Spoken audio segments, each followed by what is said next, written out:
দিনহাটার 15 নম্বর ওয়ার্ডের ছবি দেখাই, যেখানে উত্তরবঙ্গ উন্নয়ন মন্ত্রী উদয়ন গুহ তিনিও কিন্তু পৌঁছে গিয়েছেন মানুষজনের বাড়ি।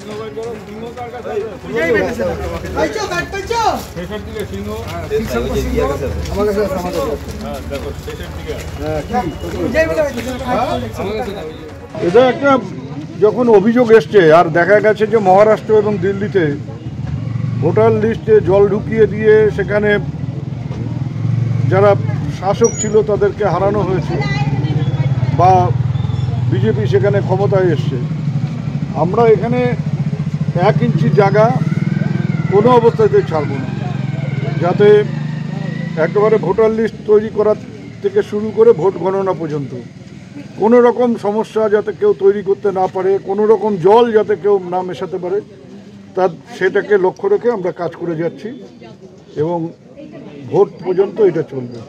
দিতে হবে, কেমন করে তার নাম উঠলো তার নাম বাদ দিতে হবে। ভোটার লিস্ট যারা তৈরি করে এবং যদি কেউ ওপার থেকে এসে ভোটার লিস্টের নাম তুলে থাকে তাহলে বুঝতে হবে যে বিএসএফও দায়ী, কারণ ওপার থেকে এসে কেমন করে ভোটার লিস্টের নাম তুললো, বর্ডারটা পেরোলো কেমন করে।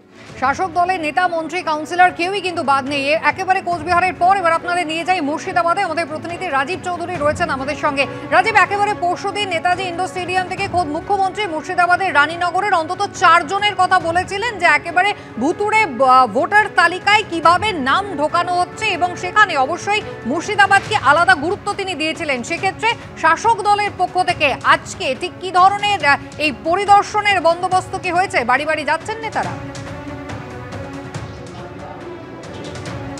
শাসক দলের পক্ষ থেকে গতকাল বিকেল থেকেই তারা আনুষ্ঠানিকভাবে একবারে সাংগঠনিক মিটিং করেন এবং তারা বাড়ি বাড়ি গিয়ে খোঁজ খবর নেওয়ার চেষ্টা করছেন।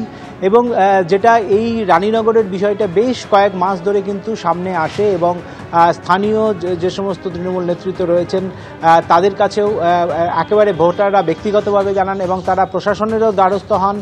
লিখিতভাবে বেশ কিছু জন তারা বিডিও এবং জেলা শাসকের দপ্তরে তারা কিন্তু তাদের এই অভিযোগ কিন্তু একেবারে লিখিতভাবে নথিভুক্ত করেন।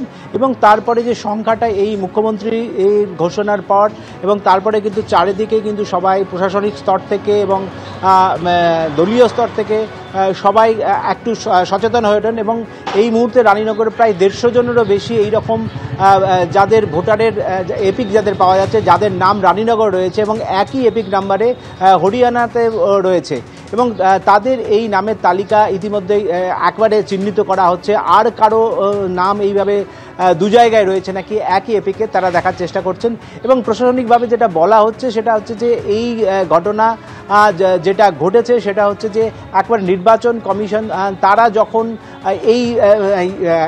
এই যে প্রত্যেকের একবারে সুনির্দিষ্ট আইডেন্টিটি যখন দেন তখন তাদের এই যে বন্টনের সময়ে কোনো সমস্যা থাকতে পারে, ফলে দুটো রাজ্যের এবং 2 প্রান্তের ভোটাররা একই তাদের যে ভোটার যে আইডেন্টিটি তারা পেয়েছেন এবং তার ফলে এই সমস্যা হচ্ছে। আমরা প্রশাসনিকভাবে যেটা জানতে পারছি যে এইটা তাদের দ্রুত যাতে এটা বাতিল করা যায় এবং নতুন করে তাদের প্রত্যেক ভোটারের আইডেন্টিটি পাওয়া যায় তার ব্যবস্থা কিন্তু প্রক্রিয়া ইতিমধ্যেই শুরু হয়েছে। সুস্মিতা।